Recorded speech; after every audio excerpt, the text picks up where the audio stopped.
মানচিত্রে দাবানল কাব্যগ্রন্থের আমার কবিতার ডালাখানি কবিতাটি আবৃত্তি করছি। 2014 সালের মার্চ মাসের 17 তারিখে এই কবিতাটি রচিত। আসুন কবিতার আবৃত্তি শোনা যাক।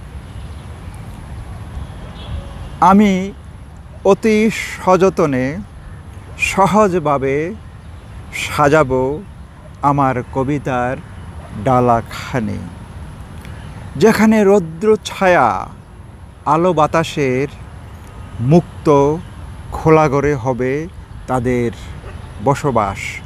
মুক্ত খোলা ঘরে হবে আমার কবিতার বসবাস। আমি আমার কাছে দায় মুক্ত হতে চাই। আমি সহজেই যাতে ভালোবাসার ফুলগুলো এবং সুরভি চিনে নিতে পারি। ভেসে আসা সুরভির ভাস্পে মালি যেমন খুঁজে পায় বাগানের গাছেদের ঠিকানা, আমি সেভাবেই সাজাবো আমার ভালোবাসার কবিতার ডালাখানি।